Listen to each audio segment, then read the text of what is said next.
legend in the back, though, huh? You doing the game? Yes. Yeah. Good. Did you drive home for Thanksgiving to Oklahoma? No. We had Thanksgiving here yesterday. We ate at McCarthy Hall with all the team and all the families. So, did you guys have a good Thanksgiving? Good. I'm just wondering, do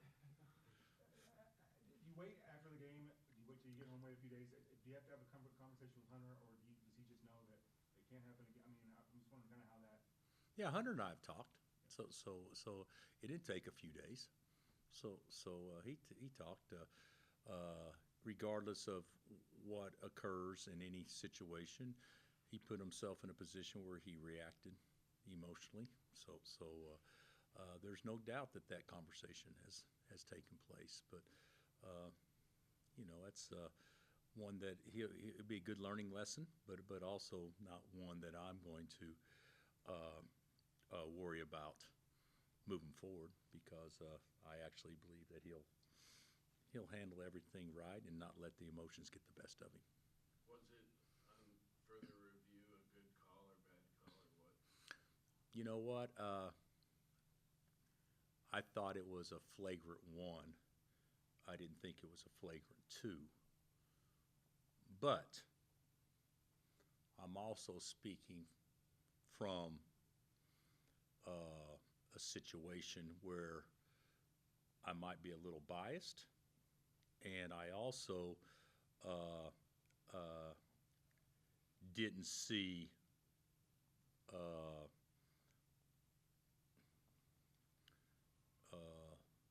although wrong, I didn't see the intent to try to, hurt or anything like that. But the officials may look at it from a different perspective and what the rule may be to the letter. Also, when you put anything in slow motion and you review things in slow motion, obviously you see more than what actually, occurred, or what you could see in real time. And usually when people react, it's in real time, not in slow motion. So I think he was wrong. No question, deserved to be a flagrant 1. But on the flip side of that, gosh dang it, should give Flory a lot of confidence too, so which will be good for our team. Is that like football? He has to sit out a half? No. There was no fight or anything like that, no. Zeke just was asked about what he's learned, growing up here. He knows KU, knows the program, been all around it. But being in it, he was asked what he'd learned, and he said, I didn't really realize how winning is valued to an extreme here. What's that like to hear? I think that's the way it is with most people that come in here that come from successful backgrounds, and what we view as success and how we view success is different than how maybe it was viewed at different places they were at. That's not a knock to anybody. At South Dakota State, success was viewed, winning a conference or getting in the tournament. Whereas success here would be viewed as those are minimums. In many, we're not winning the conference, but getting in the tournament would be a minimum. You're looking at a situation where a lot of people, now granted, seeds can be overrated, but in 22 years or 23 years, I guess you go back to Roy's last 2, the worst team we had is a 4 seed in the NCAA tournament, whereas a lot of places played at places where that may not be the best seed that their programs had in the history of the school. So it's just a little bit different. Do guys that you bring in, do you find that they're surprised like that? I mean, Zeke, again, he grew up around. I actually think that the majority of the guys that we have brought in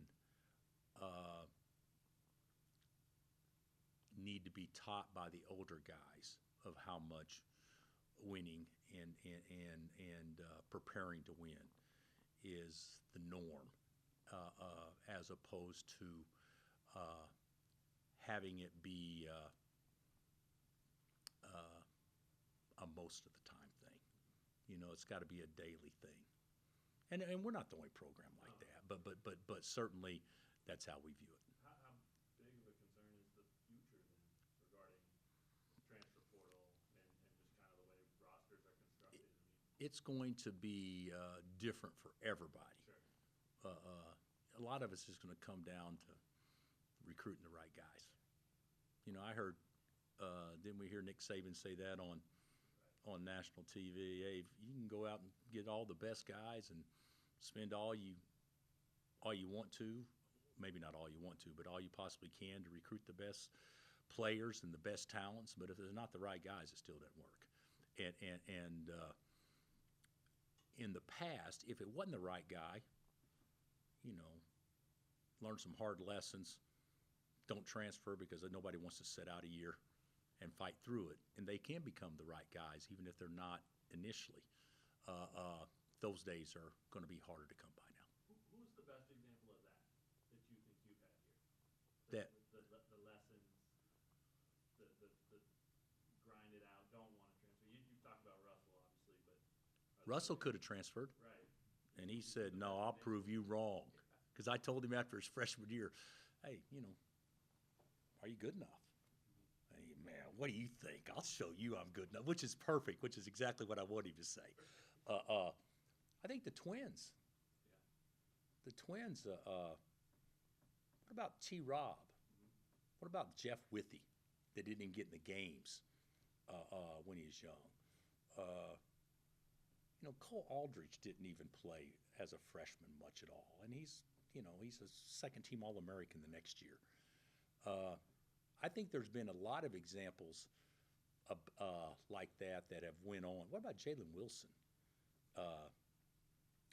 There's many examples where guys weren't quite where they needed to be, and then Ochai Agbaji, then you wake up and, gosh dang, they're an All-American. And that's happened multiple times. So you know, would Ochai stick around in today's world? I don't know. You know, would Jalen Wilson stick around in today's world? You know, and then the reason they stick around maybe because from an NIL standpoint, you're competitive with what all the other schools are offering too. But the reality of it is, it's going to be different. But that doesn't mean it can't be conquered. That doesn't mean you still can't have great teams. That doesn't mean you still can't have great leaderships. I think the fact that you're going to have a Juan or a KJ be leaders in programs been here 6 and 4 years that have kind of done this, and this, and now put themselves in a position to be talked about nationally, I think those days are probably behind us in most situations. Coach, given those expectations that you discussed, and you have the top-ranked team that's played, overcome some serious challenges already this season, so the ranking looks legitimate. And those high goals are out there, and as you said, this team really needs the outside shooting to be there as it wasn't maybe in recent other years. Is there added pressure on your shooters right now, knowing how much this team can achieve and knowing how much is going to rest on their shoulders? Or that I look at it totally different. I think the pressure you put on players is I want you to be a player. And if you have to make shots to play well, you're probably not a player. You're probably just a shooter. My dad taught me that a long time ago. He said, so you made shots tonight, but you didn't do this, and that. So you think you actually played well because people on the outside will equate to you making shots of being good. And there's been times I go 2 for 9, and he came back and he said, "You look like a player out there tonight." Zeke Mayo looked like a real basketball player the other night, and he goes 4 for 11. He looked like a real guy. Got his shoulders past people, created situations, played at pace, defended. You know, he's always been a good defensive rebounder, but I really was pleased with him. And that's what I tell those guys all the time. See, Zeke, you don't have to make shots for me to think that you're doing great. And I think that puts less pressure on making shots when you approach it that way. As a coach, I'm just wondering, when Hunter gets ejected, for you, pride-wise, how cool is it to just see your guys respond? I mean, did you have a feeling when he was ejected of what might happen, and then maybe something else happened, or did you have an idea of what to expect? No, I don't have an idea what to expect when he's in the game. So no, not at all. But what I did expect, and I told him this. I said, okay, hey, now we'll find out just how tough we are. Talk a good game, thinking we're tough. Now we'll find out just how tough we are, and I think that will go a ways with this team. Doesn't mean we're going to play well the next game. Doesn't mean we'll be tough the next game. But I think they'll be able to draw from that moving forward. Maybe that's the answer, but in this first 6-game stretch, where do you think they've grown, I guess, the most as a collective group? To me, two great lessons were taught the other night. Doesn't have anything to do with us winning or losing. It was the fact that, your top offensive player you don't have down the stretch, and we still figured out a way to piece it together. That's good. The second thing is,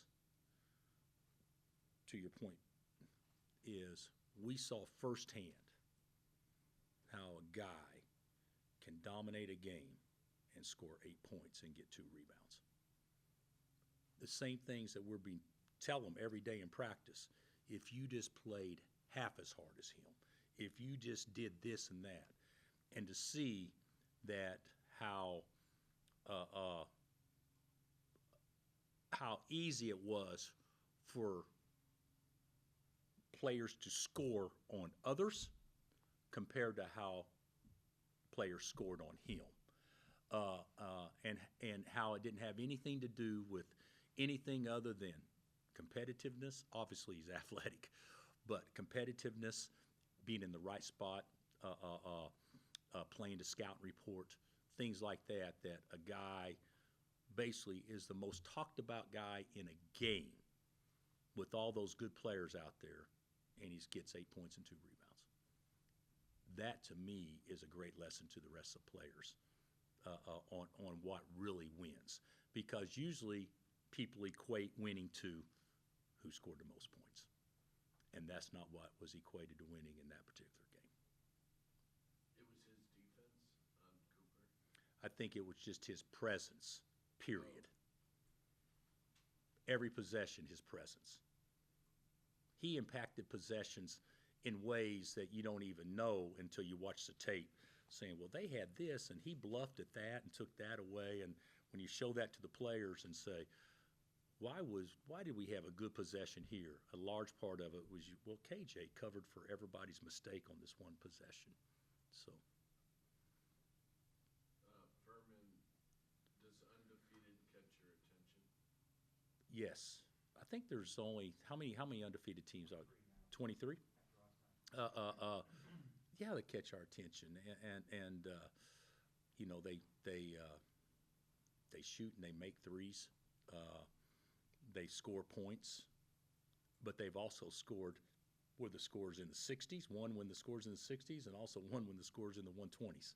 So they can play at different pace, and certainly when you got a team that's capable of making 12 to 14 threes in a game, that's the equalizer that can keep people in games, and certainly they're capable of doing that. So I could be wrong, but statistically, I think over 50% of their shots that they take from the field are from the three, at least in the vast majority of their games. So that means we got to defend the arc.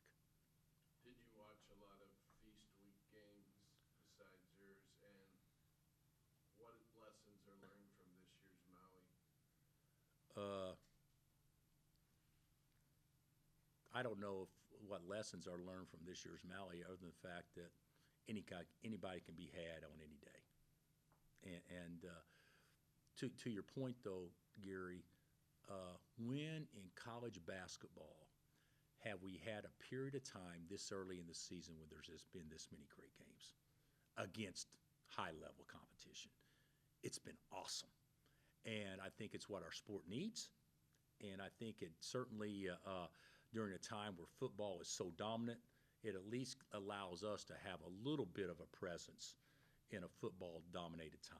So I think it's just been fantastic. And it's not just Maui.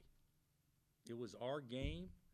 It's, Auburn at Baylor. It's Alabama, Houston. Alabama at Houston. It's Alabama, Houston. It's the games that we had. I'm trying to think. Who was it? St. John's and who was a double overtime game? Who did St. John's beat in the double overtime game?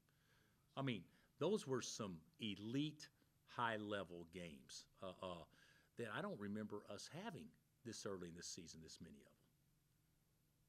And the league too. I mean, And Colorado with big wins, West Virginia with a big win. Yeah. Does that get your attention? Yeah.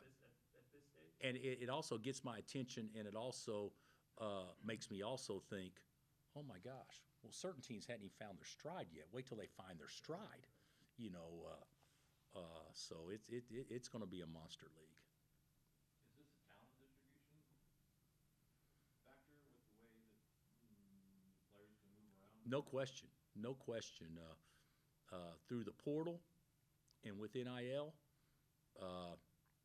unfortunately, and I could be wrong on this, but I don't know that you'll see near as many mid-majors,